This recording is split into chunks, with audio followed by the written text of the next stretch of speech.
kind of stuff. Yeah, I bought it off of Amazon. Okay. And I never heard of such a thing. you haven't? Mm-mm. That's why I said I want to look that up. There are those so you know how those women do those strings that come from the ceiling and then they Uh-huh. wrap themselves up in that and Uh-huh. well, kind of it's kind of like the same kind of notion of doing that only with only it's got a thing to hold your butt at the bottom. Okay. So it's, I got 3 handles on mine, and so I can get in there. And what I try to do is you got to have some core strength in order to manage it. Okay. So I get in there, and a lot of times I'm just working on my core so that because just laying in a plank on that thing is difficult enough. And then when you start trying to do some other stuff in there, it just, yeah.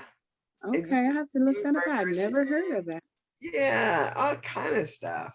So it's a good workout. It's a really good workout. And yeah, I'm still trying to get myself to the point where I feel like I'm strong enough to hold some of the positions. Okay. Because I think that they have, and on YouTube, they probably have some videos of yoga swing exercises and stuff like Well, that. yeah. So I said, oh, I want to look that up because they probably even have, yeah, like you said, the examples. I don't Hmm. have anywhere I could put a yoga swing, but it's Well, nice to know that something like that exists. well, you know what? So,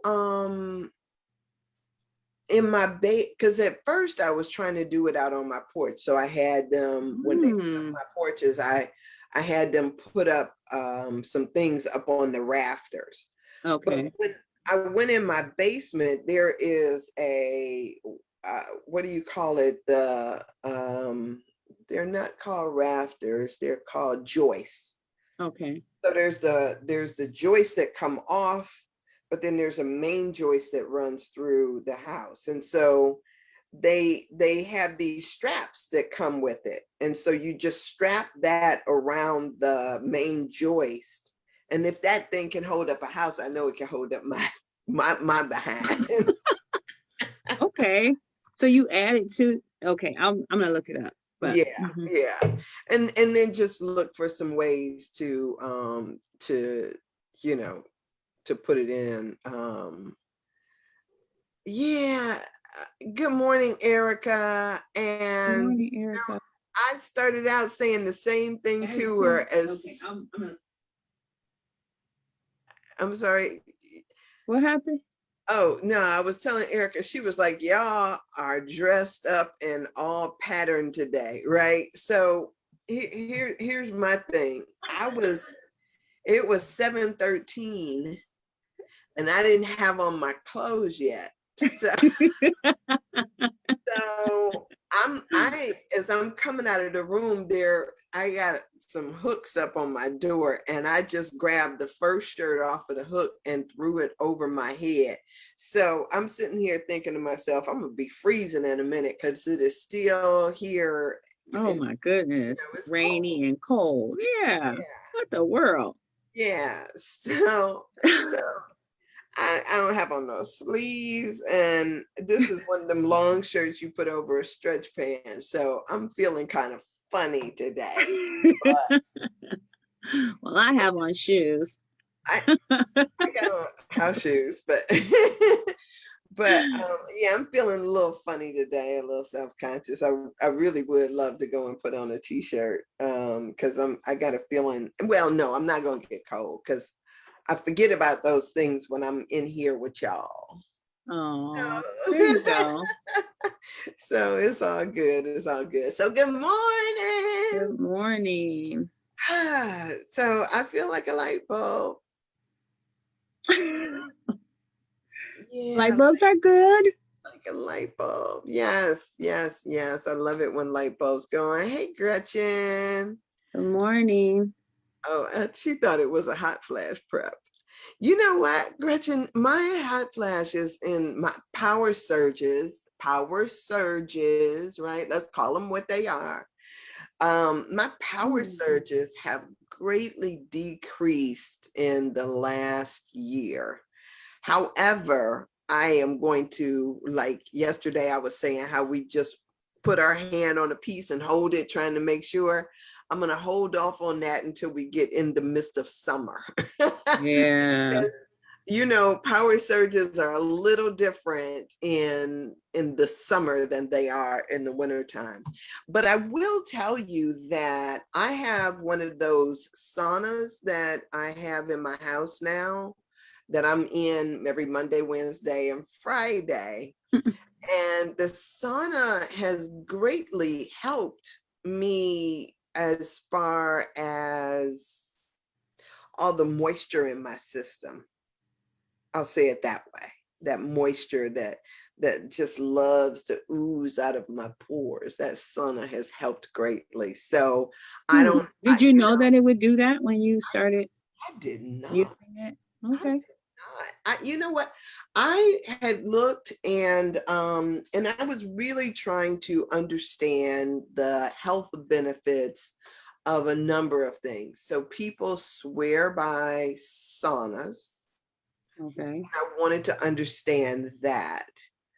And when I started looking it up, it did talk a lot about the ways that, and I think I might have mentioned this, um, the ways that we get rid of toxins out of our bodies. I got a friend of mine, Luann, who lives in Florida, and Luann had a sauna built in her house.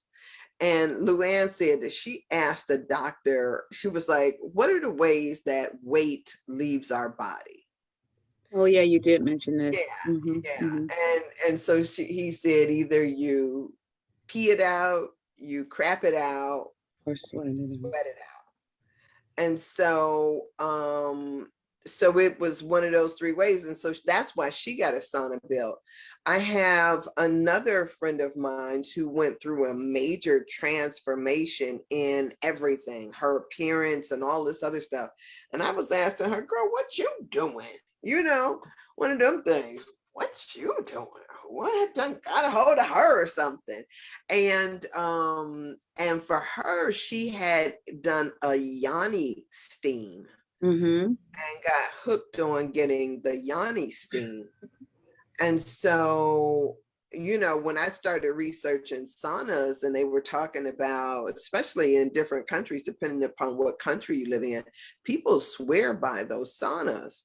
And so I was like, well, what's in it? And so no, I didn't know how it would affect me. And so I got the sauna to put in my house. Have a steam one.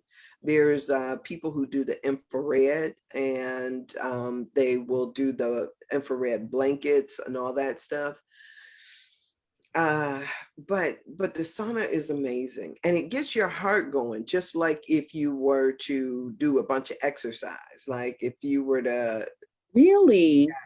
yes, girl, it gets your heart rate up. And Now when I look for a hotel, I gotta look for a sauna too.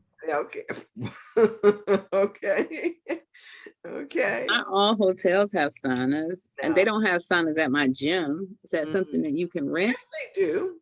Not at my gym. You're at Well, Planet Fitness. yeah, they got the infrared lights. I think the premium thing, because yours has You got a the tanning booth yeah, they and got the tanning the booth, and they infrared got some light. kind of chair That's a and massage chair and a hydro bed.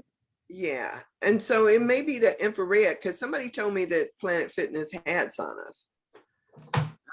Okay, I'll I check. have to I know admit, that I've done the infrared thing and it feels good, but your body dries out so bad. I don't know if it's just oh, people of color or whatever, but it dries my skin out. It gives you a lot of energy, but uh-huh. it also dries my skin out really, really bad. Okay. But I never maybe that one of those rooms is a sauna. That would be sweet. Yeah. But I So know they have the tanning booths, but I'll check it out. yeah, I had a woman tell me, because she said that's the whole reason why she goes to Planet Fitness was not because of the saunas. Hers was the tanning booth. Yeah. She goes in and she talks about, A lot of people love the tanning booth. yeah, and that it's not just about getting a tan, it's that she says she gets high off of it. Mhm. It's kind of like she goes in there because it does something to her system. Oh, you know what it is it that she had a vitamin D deficiency, or Oh, is that's that the way possible. that she deals with celiac or something? Yeah. But she says that it's something about how it affects her system, that she feels better when she goes. And yeah, so um and you never know why people do what they do. I know for me, I do the sauna now, and yeah, I get my sauna in. So mhm. But it absolutely, I think that it has helped with my power surges. Okay. Pay attention. So anyway, so glad that you guys joined us this morning. Welcome, welcome. Good morning to everybody. And as we come into this space, knowing that, they say that where two or more are gathered, there am I also. And one of the things I think about when I think about that is that when I recognize the divinity in you, I am recognizing God. Yeah. And Hmm. it's that joining, that purposeful joining, that seems to just enliven and expand our experiences. So, Father, Mother, God, we just recognize that the words spoken here are filled with your light, love, and wisdom of the highest. We thank you as you open us to new information, as you reveal to us all the ways in which we can heal ourselves and one another through this process. Thank you, thank you, thank you. And so it is. Yes. So what's on your mind? I don't really have anything specific other than kind of recapping. You know, it's Friday, but I forget we keep moving Saturday and Sunday. But all day I have on yesterday and today just thinking about the power piece and getting ready to move into like the other parts of the book. I think. Okay. um so anyway, I was just wanting to just reiterate all the different parts, and I don't know, this study has been really giving me a super amount of awareness and about the power and the forgiveness, and I could just stir up in that suit all for a long time. Yeah. The work that needs to come before the work, but I don't know if I believe that it needs to come before the work. I think that if we are asking for awareness and intuition, that we're going to get the learning and the growing at the same time. It's coming both it is happening simultaneously. There's no waiting around for it. And so there is that thing that everything happens now, right? And I recognize that. So when we say that God says yes to whatever, Right. right? I agree 100%. If we haven't done, but here's what I'm gonna tell you how it occurs to me. When you haven't done the work, the way that it relates to me is you ever seen like a thing of Christmas lights or a big ball of yarn that's just gotten mixed up, all messed up? Mm. And so sometimes our thoughts are like that, you know? Say, for instance, something happens on the job, or somebody says something to you, or in a relationship, somebody does something.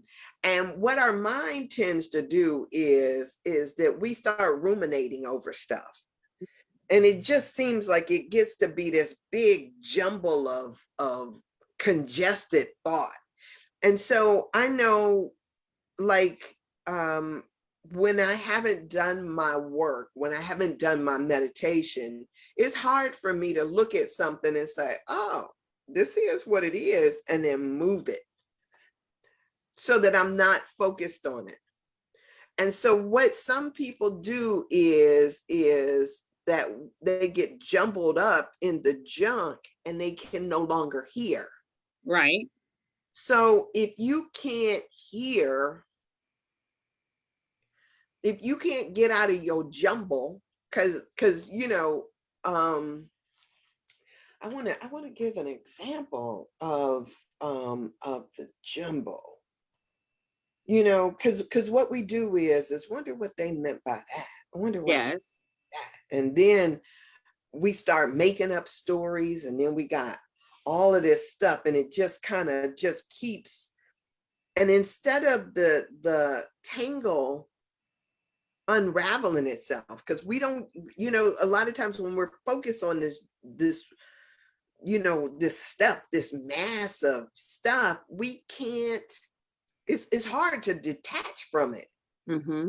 And for so many people, they stay stuck in it, or what they'll do is they'll just take it and swallow it. Swallow it like it's some food. I'm gonna push it down. I'm gonna, and so they can't. So this is, I think the foundational work is about unraveling so that we can hear a voice that's always there. I agree. Yeah. Right. Yeah. So I'm curious. okay. I'm curious as to if that has been the impact. I just have to trust that it has been, because that's definitely the intention. And even though I guess the book does go in that manner, um, I think that I don't think that I would have torn this apart and dissected this portion of my journey had we not been doing this together. Okay. I think I would have read through the intro. I would have, like I'm doing, read through chapter one Uh-huh. and not reached back and kind of dissect, things that are big giant blocks in being able to hear. Um, So they do say a lot of times, eh, in all fairness, this is probably at least my third time through this book. mm-hmm, So in all fairness, I do read a lot of books that'll tell you read through the book all the way to the end, mm-hmm, mm-hmm, and then go mm-hmm. back and then do the thing over, right? Right, Do right. it over so that you come away with an understanding. There's another book that I'm reading right now that is kind of like that. It has, even at the end of the chapters, it's got these questions for reflection. Yes, I love books like that. Yeah. And so it makes you kind of, and what I end up doing is reading it and then going back and then trying to, make sense out of it. So I think that because this is just like A Course in Miracles, I've done the course so many times that I probably approach it differently than most people do, Mm-hmm. just because of where I'm at. So my thing with Anatomy of the Spirit is that um I don't know if people have gotten the book. I certainly know I gave you the book, Mm-hmm. and I don't know who else is working the book, but if you don't have the book, you still get something out of the way that we're kind of going through and breaking down the ideas or the thoughts that's in there, Mm-hmm. if that makes any sense. Yeah, but I just felt like yesterday and the day before that the information is so rich. No, I love building curriculums. I love making curriculums, and I love doing interactive curriculums. I love people to be moving and applying things.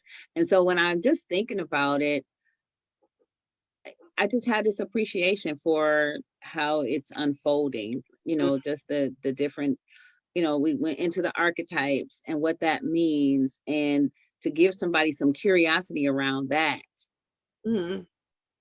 That is good. Like, because maybe there's a whole group of people or that just like me before I learned about it don't know about the archetypes, don't know about um that the experience of personalities that are like in yesterday's conversation for me, even though I've read the archetypes and I've normalized, it made it normal.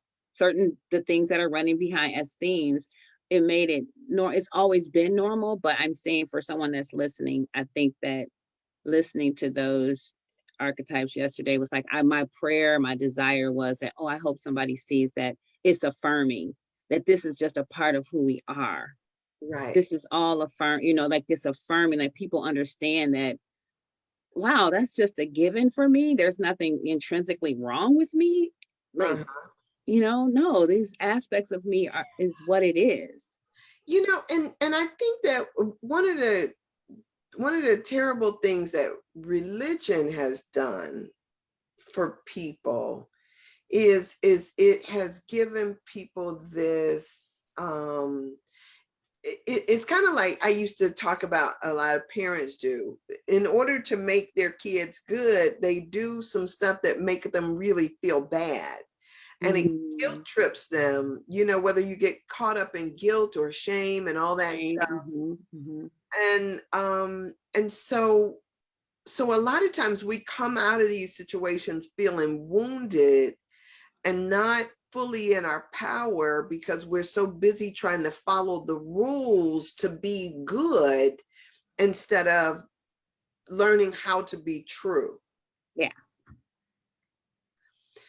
And so I think that if one of the things that I'm hoping is that we can stop judging ourselves like good or bad, right or wrong, and just understand that all of our choices come with a certain energy pattern that either adds or depletes. That's it. And we need to figure out who we want to be through that. So it's not a God out there punishing you. Is, are you adding or are you spending? And I And think, how are you spending? yeah, If you yeah, are spending your energy, how are you spending it? And being aware that you are spending it or adding to your energy. This gives such a, well, for me, I'm not going to say, that's just clear, but it just makes it clear. It's clear for me.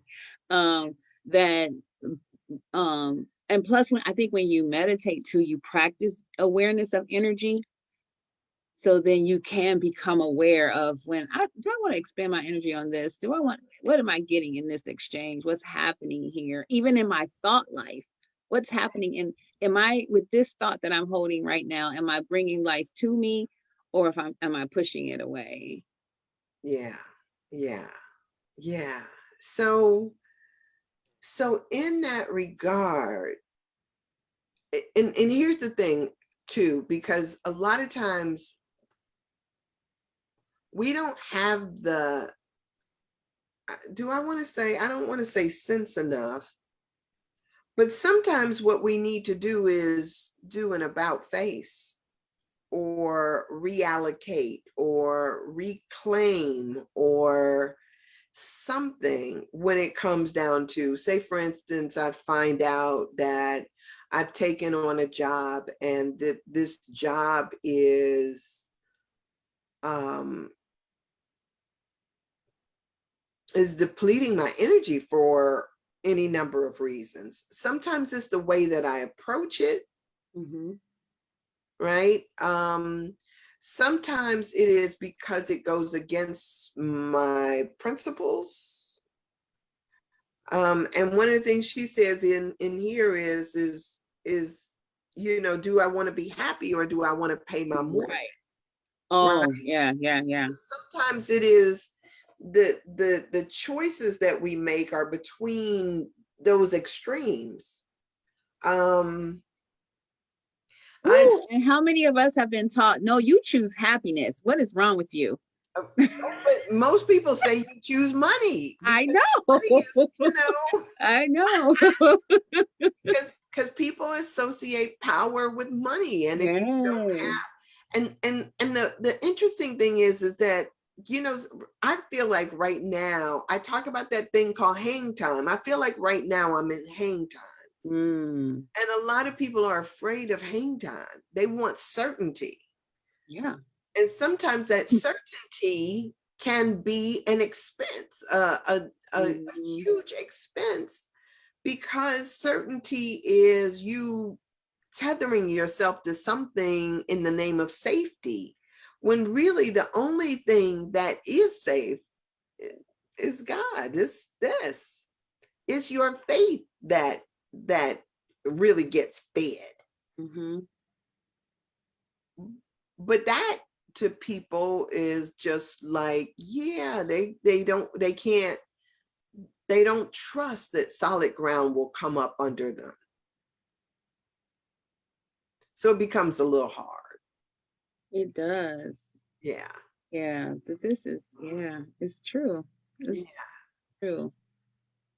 There was this ride that I hated at the um at the amusement park. I'm not an amusement park girl. Oh, I am. And I was like, there is not a ride that I hate. Oh my God, I am not an amusement park Oh girl. my God, I love it. I used to go just because my friends went, but I just hated, I hated amusement parks. But there was this one ride that I don't know why it seems to amuse people so much, but it's that centrifugal force Oh, the ride. one that spins and pushes against the wall. Yes, Yeah. yes, yes. Um, All right, you guys, I got a message saying that they're having trouble playing our video. So if Oh, we're down, please let me know. Or if we are up, yeah, let me know that too. So thank you. yeah, thank you. But we're gonna keep pushing, because it may just be that it's not able to play the video. I've done this before and it not been able to play the video, but you guys on Yeah. my end, Oh, but they could still see me. So we'll see. Uh okay, Gretchen says we're good. Thank you, Gretchen. thank you. Um so so that centrifugal force thing is going around so fast that yes, you get pressed up against the wall, and the energy of it like keeps you there. Mm-hmm. So what happens is that the ground goes out from beneath your feet, Yes. but you're still hanging, right? Uh-huh. And then all of a sudden it comes back up. And so sometimes what happens is that we don't trust that the ground will come back up underneath our feet. And so can you imagine how some people might, when they feel like they're in a whirlwind, they just looking for something to grab onto rather than trusting it'll be right back. You know, this is part of the process. I was thinking that, because you can hold the bars when it's happening. And I always would take my hands off the bars, like Look at you. You're like a little kid. because I just wanted to be there without holding on. Right, right, That's really cool. But I guess I did know that the floor was going to come back up, but you had to make sure you had your hands on the bars when you stop, because then you come down. But yeah. that's Yeah. cool. But yeah, if you just can hold on. Right, right, right. And Yeah, it's so true in everything.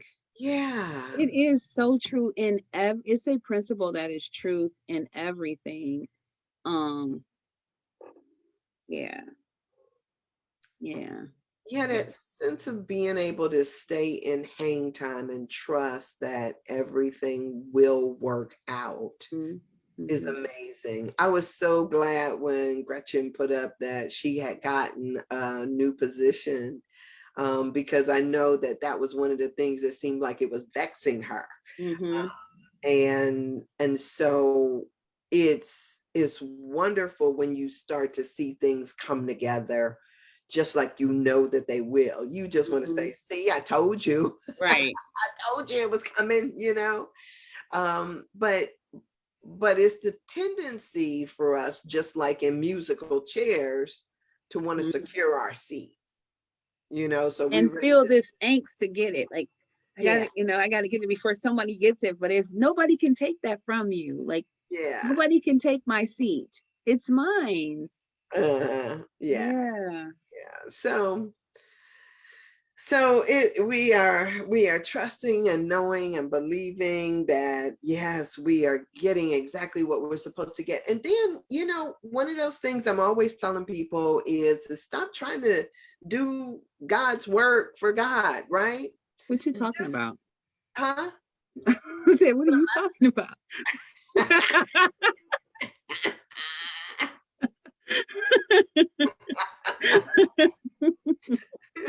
What? so That's a so thing? No. yeah, yeah, yeah. And so one of the things that, you know, I keep saying, people want to say what it look like, what it smell like, all of these things about how it's got to be. So much so that it's the real blessing. Sometimes we just got to trust and then have sense enough to know when it shows up. Oh, Yeah. answer prayer, right? Yeah. Yeah. It don't have to be who you thought it was going to be or look, or yeah, it could be whatever, but know that it will be better than you even imagined. Imagined. Right. Gosh.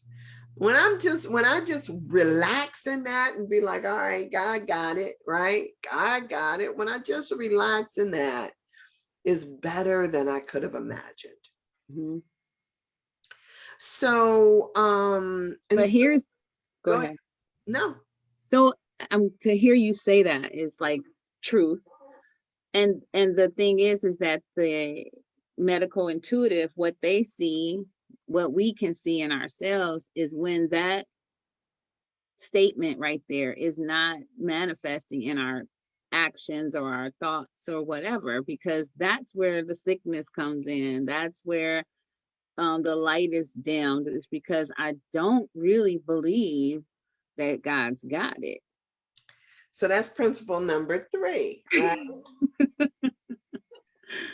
That you can heal, that you participate in your own healing. And what is you Exactly. alone can help yourself heal is the Yes. third principle. Because one of the things that we don't do is we don't take responsibility, the responsibility of knowing that we are co-creators. Yes. Like, that's so huge all by itself. Like, just what does that, mean for me, for you? I've already examined that question. For me to be a co-creator, as opposed to thinking that I create my journey and then I say you bless it. But the more available way is I'm available for the journey. Mm, Let me be a blessing to this journey, as opposed to presenting my journey and then saying orchestrate it, but standing okay. in a place of availability for the journey Mm-hmm. and to be used in that. So yes.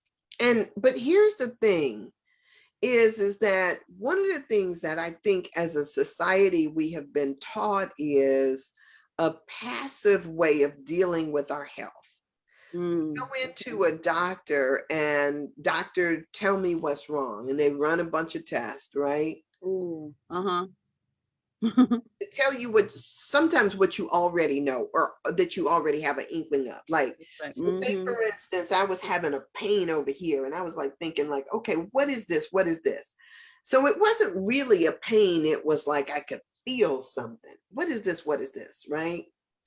Um, let me switch it to something that's already been resolved. For sure.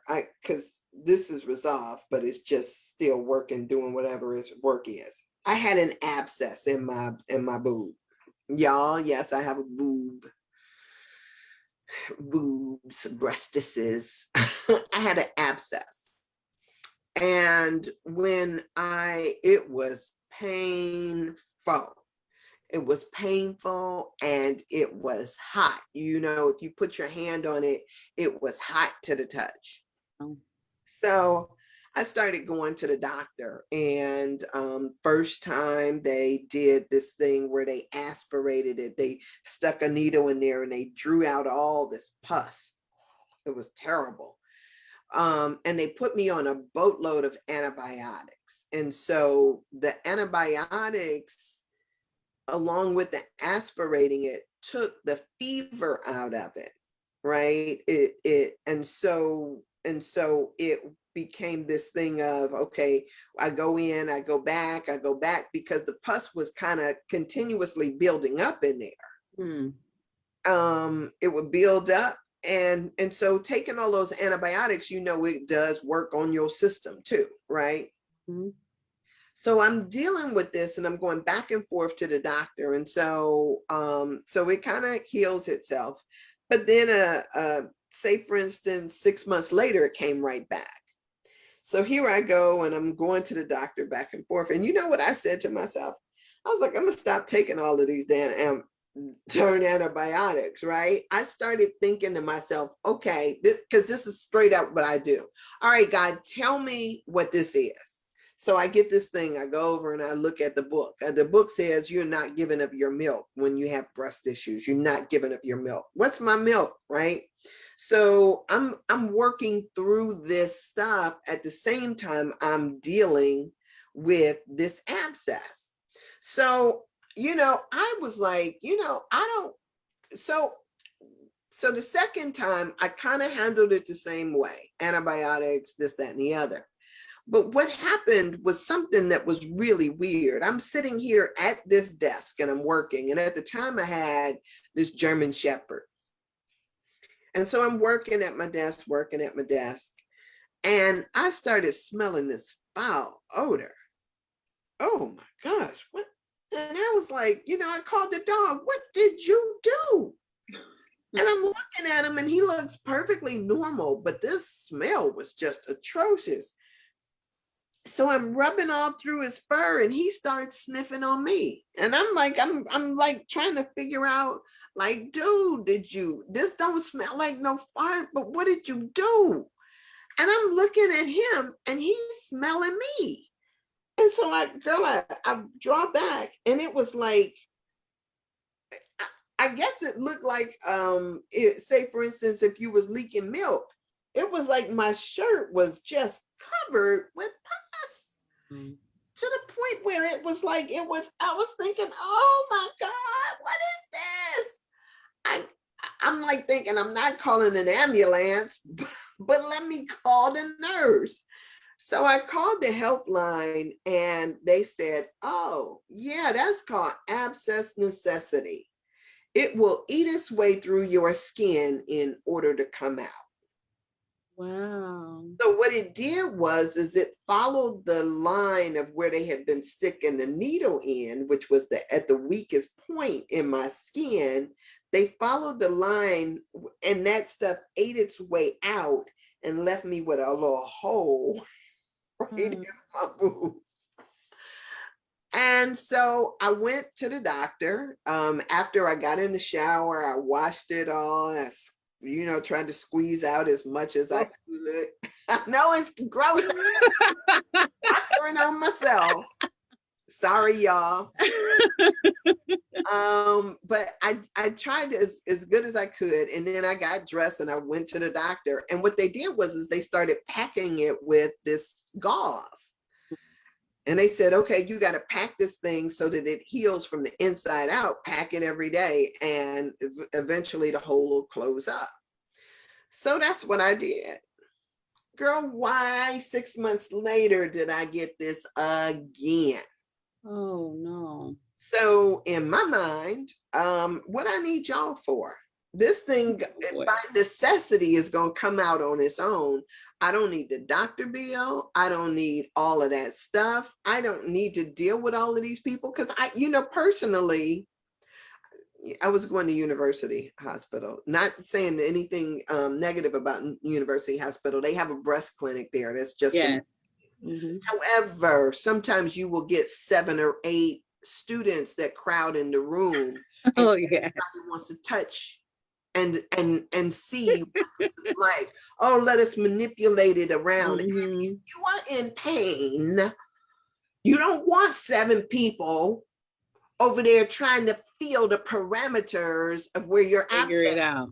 Right. So I stopped going to the doctor. And I will tell you, I prayed over that thing. I had the abscess come back a few more times until one day I was treating it, and I used to talk to it and blah blah blah. And one day it was a hair that came out when I pulled out that gauze. When I pulled out the gauze, there was a big black string of hair that came out. Wow. And do you know that thing has never come back again? Stop it.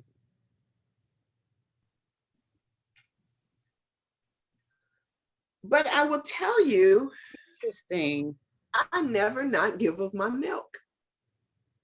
Now I understand that when you are not showing up in your purpose, in your fullness, that things come up for you that say, hey, you know what? Now the clock is ticking on you. You got work to do. Yes. And you get busy doing your work, or we gonna put some stuff in your tank that's gonna make you have to figure out something new. Different. Mm-hmm. Mm-hmm. Oh, that's the story.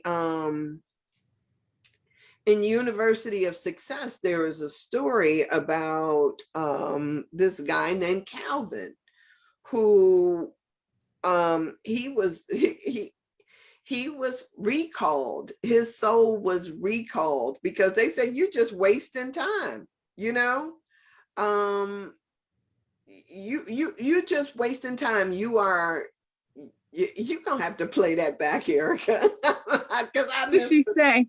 You talking about she missed the string of hair comment. I don't know. That's what I pulled when I pulled out the gauze one time, as I was doing the healing work. There was a hair that came out with it, and so I don't know if it was a hair that was growing inside that was causing this abscess, that was causing my system to have to compensate or create whatever. But yeah, so she got a phone call. So I don't know what it was, but I haven't had abscess since then. So in this book, The University of Success, Calvin was being recalled because they said, you were just taking up space, right? You're not doing what it was that we sent you to do. You just taking up space. So we basically about to pull your string. And Calvin is like, whoa, no, wait a minute. Tell me, what am I supposed to do? And he's like saying, you were born with a purpose and a plan on your life. And unless you get busy, wow, yeah, we about to, pull your number. And so it was through that experience, it was like a dream that he had almost, but through that experience, what he figured out is that there was work for him to do. And so what he did was he came back and he got busy and got to work. So we see a lot of people who have near-death experiences or have something that happens to them, and they get a clue that it's not just about the next happy hour or the next close or the next, whatever we spend our wheels on, watching TV or Housewives and all of this crap. At a certain point, we get a clue that our life is meant to be about so much more, and then we get busy doing that. But as long as you're sitting up and you just kind of like thinking, you just taking up space. valuable real estate. Yeah, and the understanding that that everybody had, what's the name of the book again? What, University of Success in this book? University of Success. Okay. That we all have a purpose. Where did I see that recently? I can't even. Let's see. University of Success. This is an Augmendino book. Oh, no wonder. And this is really an anthology of a whole bunch of different stories. And Calvin was just one of them, but it was so good for me when I read it that it was just like one of those things that just it arrests you for a moment. Yeah, because like if we're not operating in our purposes fully, I imagine that there's levels of energy that are needed that we can't exude on the planet because we're not operating fully in who and what we were intended to operate in. And so then people miss out and experiences are, well, missed out on our behalf, because I believe that whatever is supposed to happen for us is going to happen for us, whether people say, oh, I'll get on her stage or not. Somebody's coming. Somebody's coming.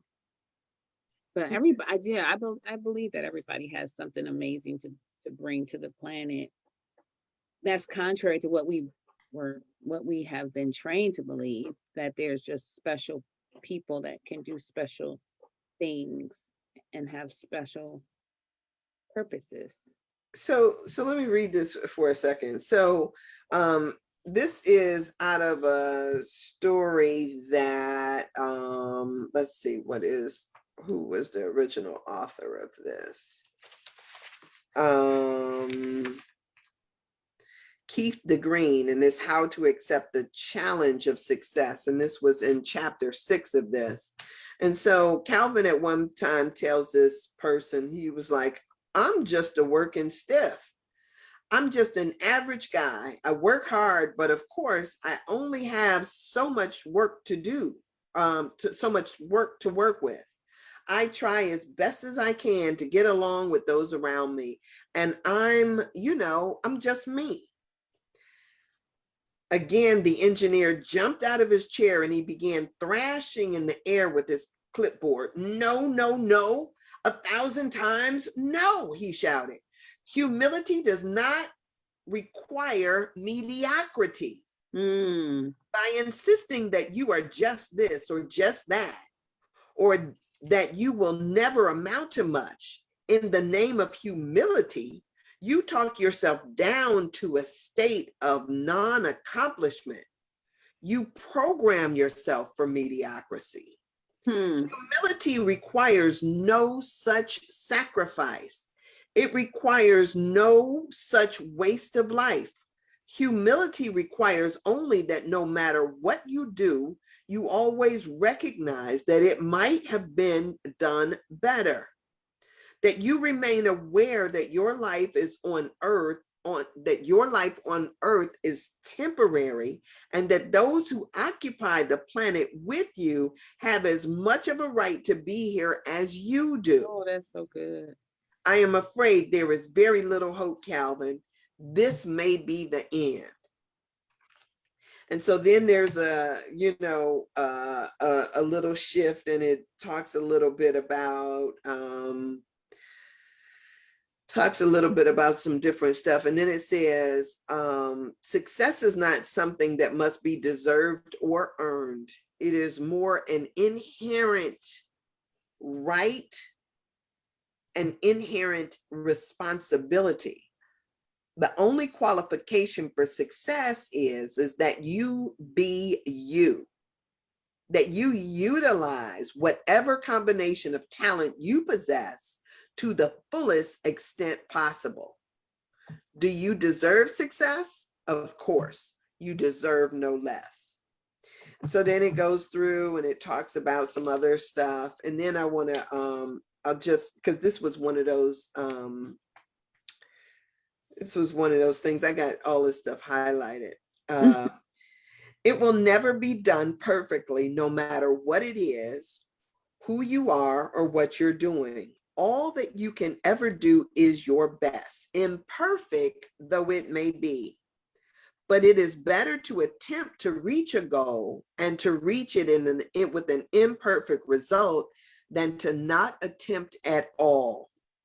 As has been said many times, I would rather try to succeed and fail than try to do nothing and succeed.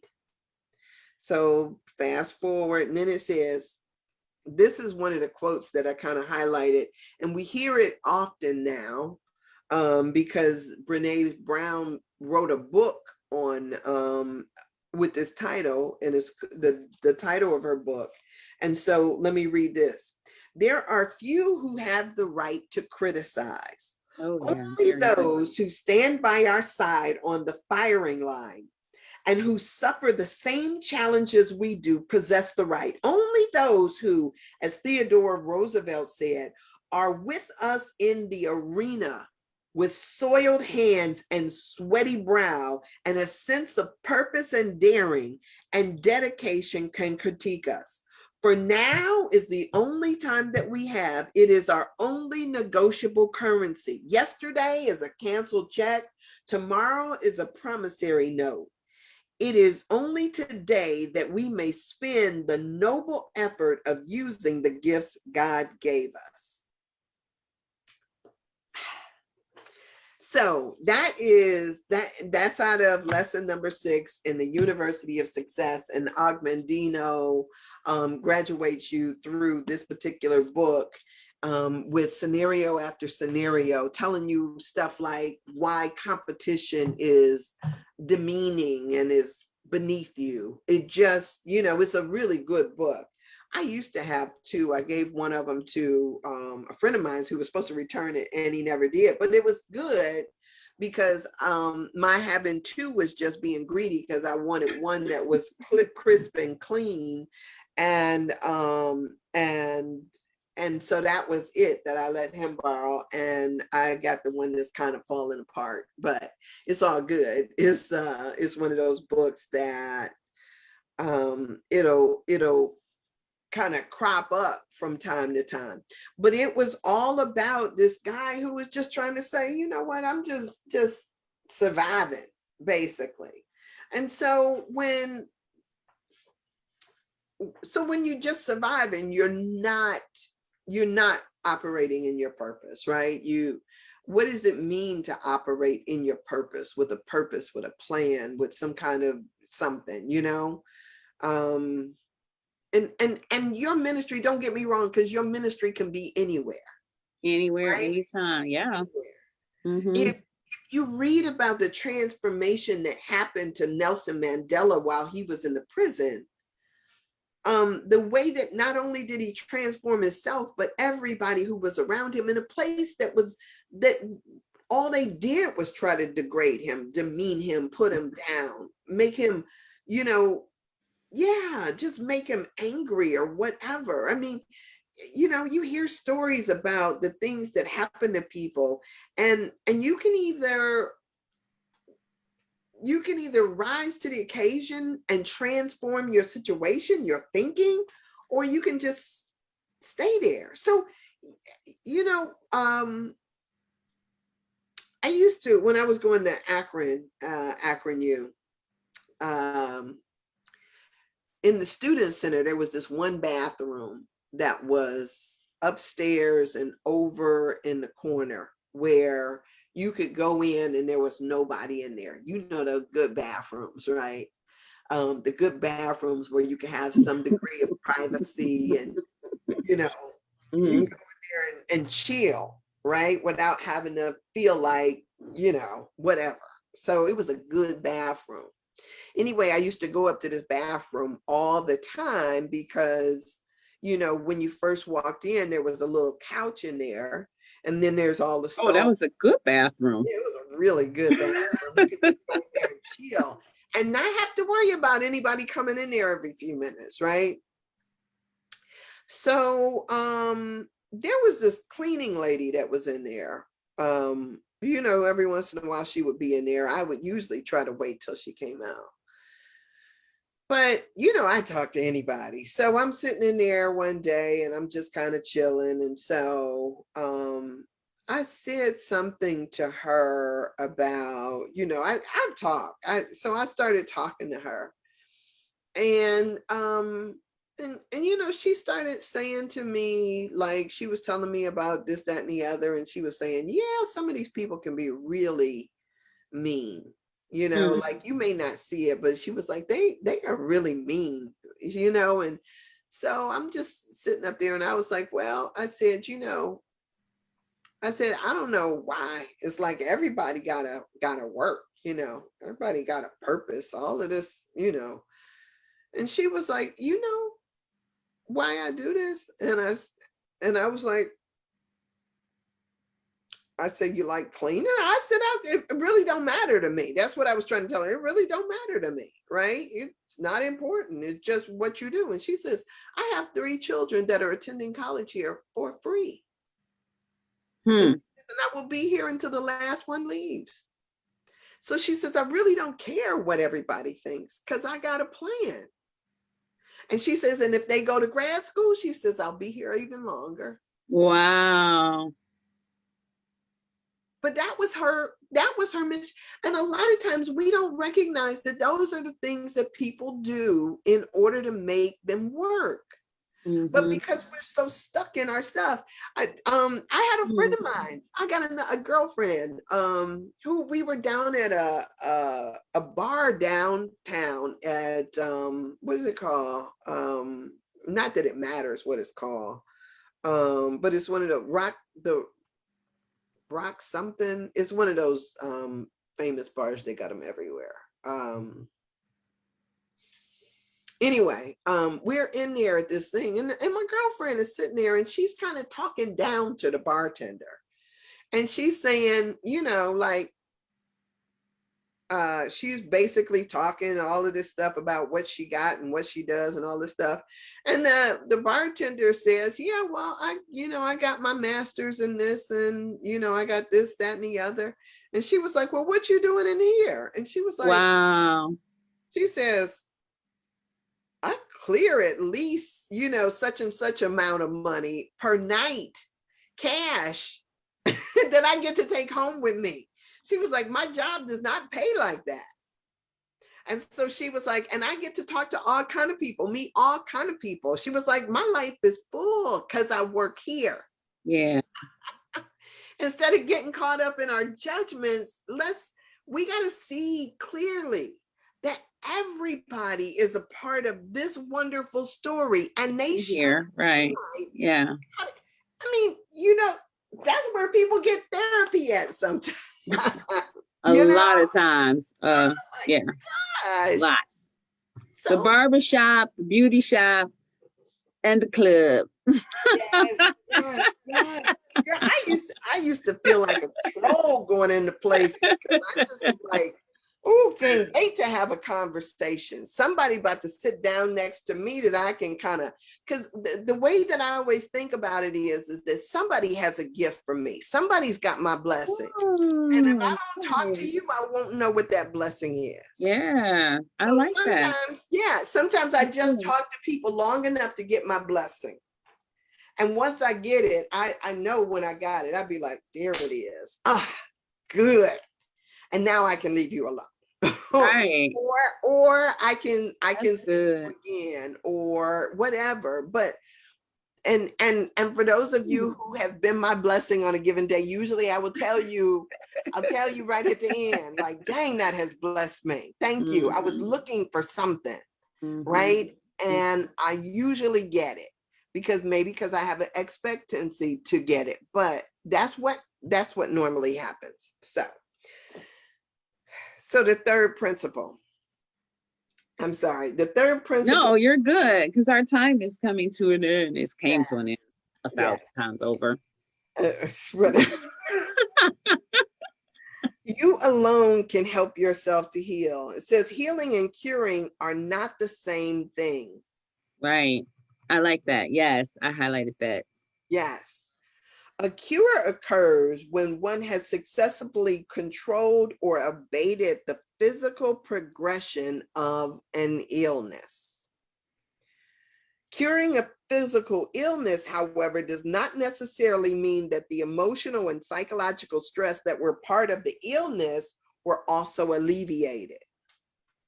So when I went to the doctor about my abscess, and I went in there and they cured me of the symptoms that I had, Mhm. right? So that was the first couple of times they went in, they treated it with antibiotics, they aspirated it. And when it seemed to all dry up, they would send me home. But it did not do what had caused it. It didn't get to the cause. Root. Mm-hmm. And so if the cause is that I needed to figure out what my milk was and give of my milk, then it was there to show me something. It was there for a lesson. Always. Yeah. And so it kept coming back until I figured out that, oh, you mean to tell me I need to do something? It means that now I need to start working on something in my life. And because I chose to be transformed through that experience, Mm-hmm. then that means that now I was able to access this thing called healing, which was different. It says healing, on the other hand, is an active and internal process that includes investigating one's attitudes, memories, and beliefs with the desire to release all the negative patterns that prevents one's full emotional and spiritual recovery. I think that's so big. That's huge. You can start there tomorrow. We Okay. can. That So, is huge, though. I mean, that's big. right. So whatever you're dealing with, right? Whatever it is that you're dealing with, let's move beyond just the surface symptoms of it and Mm-hmm. really get into what's at the root. What's the mental, attitudinal, spiritual? You can ask it. Ask it. What are you trying to say to me before you go to sleep? If you want to talk to it, if you've got something that's going on in your body, what are you saying to me? Tell me Mm-hmm. what you're saying to me. And if it's just in a dream, let me remember it, or let me, Yes. let me get some kind of juice or some kind of understanding out of it. So, if it's your knees, if it's your back, if it's your shoulder, ask it what it's got to say to you, because a lot of times it's not just, oh, give me a pill, right? Most times it's not. Yeah, Yeah. No. that's not what this is calling for. No. The body is always talking to us, just like everything else is Yeah. always talking to us. So I'm excited. Yes. Let's Okay. start there tomorrow, because that's good stuff. All right. So Saturday is a new day. All It right, is. you guys. Thank you so much. Thank you, Thanks. Stephanie. You're welcome. Have a Yay! happy Friday. Good Yes, have a Friday. beautiful, amazing day. And we will see you right here tomorrow. All All right. right. Have a good one. You Bye. too. All right. And so the light of God surrounds us, the love of God enfolds us, the power, the presence of God watches over us. Wherever you are, God is, and all is well. Go forth and have a beautiful and amazing day. All right. Blessings.